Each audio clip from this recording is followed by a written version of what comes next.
ใจอันนี้กานายมอนก็ได้บัวซ้อนตัวมาเป็นผู้กันตักดึงบัดดักหัวอยู่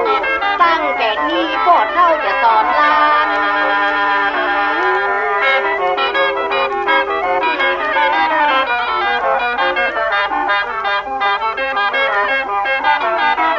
น้องเกี่ยวกี่ตั้งอันนี้กาแต่นี้ผู้ลูกหลานนี่กาผู้คนนะก็คือฟังคำที่สั่งสอนไว้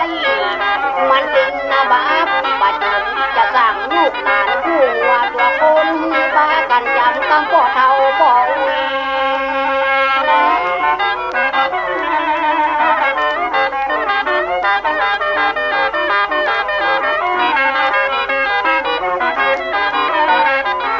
ตัวนายแม่คำลม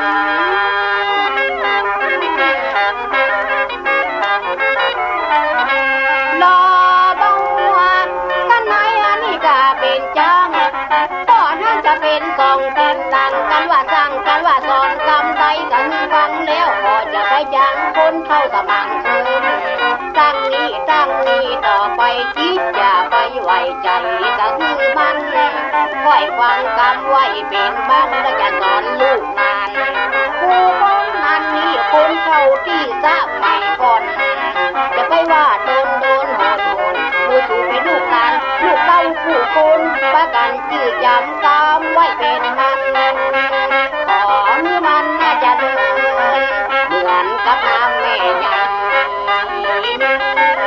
และนอนและนาน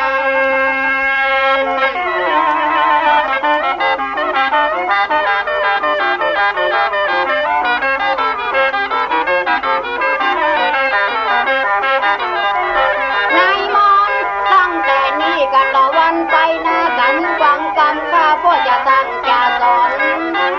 จะไปนี่กาสะอ่อนฟังคำบัวสอนกับพ่อน้อยปันเดียวขอจะไปเรือกำแม่สีน้อยดำบัวสอนมันจะกาและน้องและนาย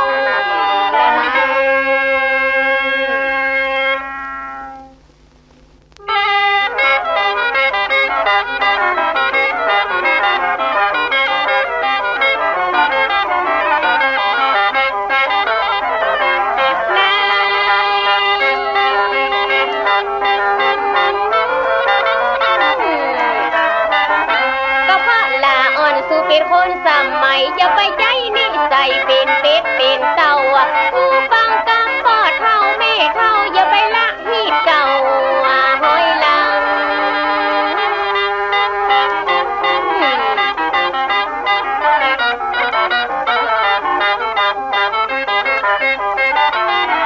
เจ้าเฮ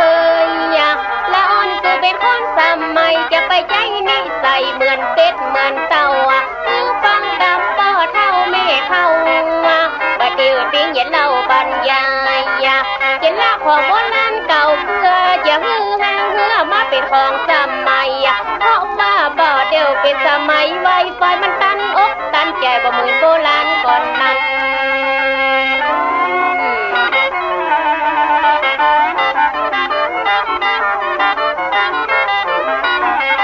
แล้วจะสั่งลูกหลาน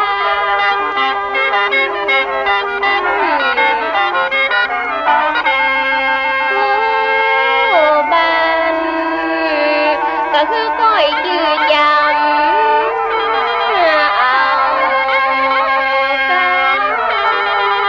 ค่อยปากันฟังเต้อลูกหลานกันเต้าพ่อเท่าแม่เท่าที่จะสั่งจะสอนอันนี้บัดเที่ยวสมุดกับหัวตอนจะสอนลูกหลานตั้งหลายตั้งแต่นี้ต่อไปถึงยิ่งจึงใจมือจืดนำจำไว้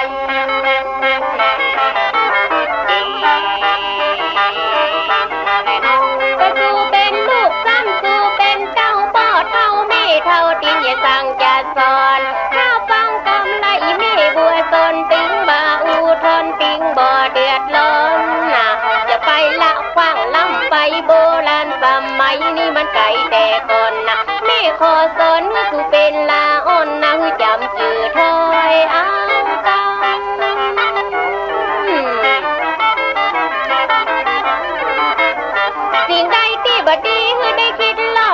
ก็คือเข้าตามตอกออกตามละประตูบัดนี้ก้อยพ่อก้อยดูแม่ขอเตือนสูนะเอาไว้ไปนะดาวเตือมันจะพิษยาลีดประเพณีจะเป็นการบัดนี้กับลูกหลานตัวนั้น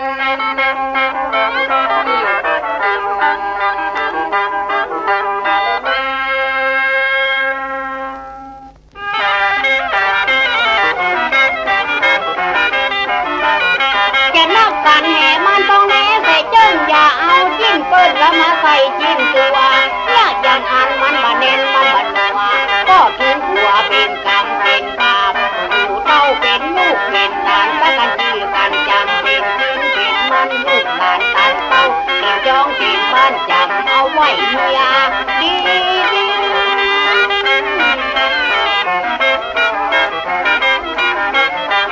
สัตว์ตัวน้อยตัวใหญ่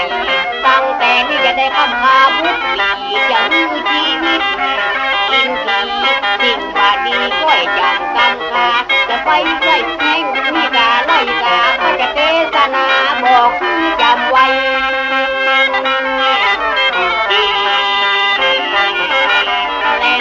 อีแม่จะสอนลูกเต้าจนหัวอย่าไปนับอยู่สูอย่าไปนับกินให้ฮือเย็นใจอาบน้ำวังหินก็ให้ฮือมีศีลแล้วมันไปกา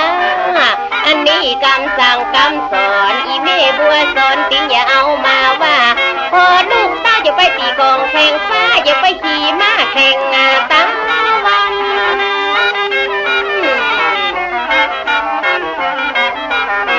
อย่าไปละกรรมของโบราณโบเก่าพ่อเท่าแม่เท่าเอามาสั่งมาสอนน่าละอ่อนบานเดียวมันยังจองห้องเป็นงูเห่างูจองสั่งสอนละบัดได้สู้จะไปถือว่าเป็นคนสมัยสู้จะได้น้อยใจวันลุ้นเมื่อซอย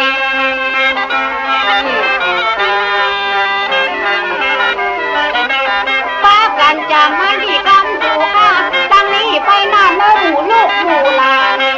คือมันหิหาเข้าของเงินคำป้ากันจำคำคนเขาไว้คนต้องแทนนี้ตั้งนี้ต่อไปหมู่สู่ตั้งหลายปีละเด็กละอ่อนป้ากันจำคำคุณตาก่อนมันเบาเสียลายไปเลย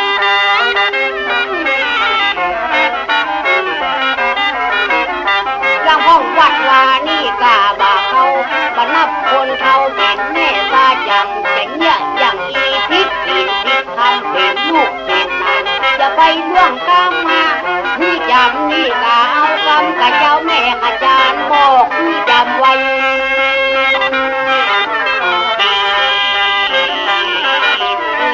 ถ้ากูเป็นแม่ยิงรับเด็กลูกเจ้าลูกก่อนกูเฝ้าเจ้าสามีกาลูกมาแบ่งปันนั่งหน้าตีกาชำละกาญาเราไปดังไฟหนึ่งเข้าประเดียวดุนไม้ไปต่อยกลางเตาไฟเปิ้นประดีเอาไม้ไปต่อยหัวก้นเศร้าว่า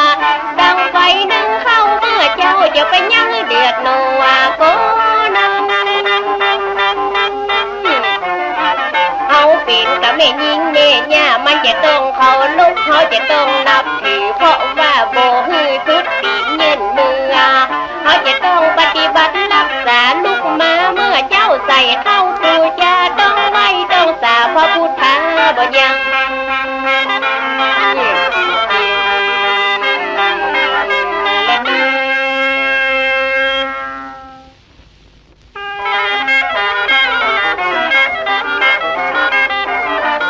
ก็เป็นแม่ยิงมาเพิกกับเพิกลูกเจ้าขึ้นลองเข้ากันมันกิดกินกันนายเป็นแม่ย่าแม่ยิงเอามือปัดเสียออกมือจนเสียงตั้งแต่นี้ตั้งนี้ต่อไปค่อยดีค่อยจำตัวแม่ใบนาเทียนมาอย่างอย่างการมือวันเทียนจะไปพิษกันน้องกองคำ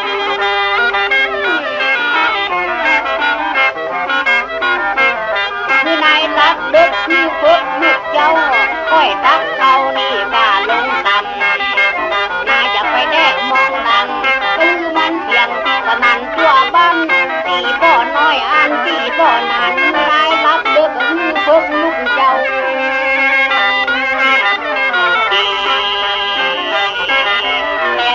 กูเป็นแม่ยิงกูเป็นแม่ย่ากูจะไปปากกาปาก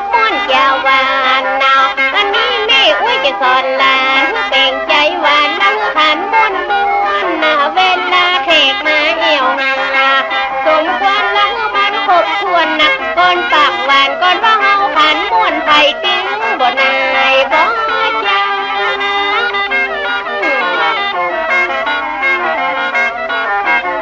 สู่เป็นแม่ยิงสู่เป็นแม่ย่าเป็นน้ำเป็นข้าละให้สู่มันตักตอนสาธิละเปิ้นเป็นคนรักคือปฏิบัติเจ้าสามีกะฮือไว้คุณพ่อคุณแม่แถมกาอย่าไปสะตุมลาอันนี้บ่ดีลำ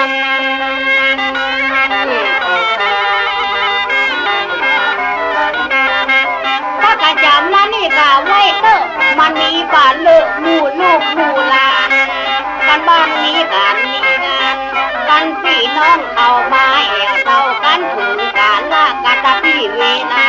ก้อยยกมาขันตุกขันเอาว่าผู้สูเป็นลูกเป็นเต้าผู้ถอนอยู่ชอยฟังต้องตามเวลานี่กะการล่าพอจะไปล่าฮีดเก่าห้อยหลัง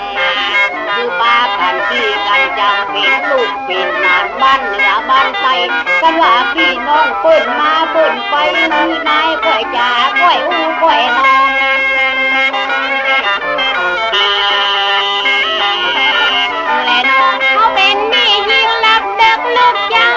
ว่าลูกเต้าฟังอีแม่จะสอนนะเวลาเราจะรับจะนอนมันน่าจะต้องได้ดังโจรคมเพราะแม่ยิงต้องใจความอดผูผ้าลบและต้องตบผ้าปองแต่เวลาเมื่อเลี้ยงละอ่อนมันจะเป็นต้องความอดทน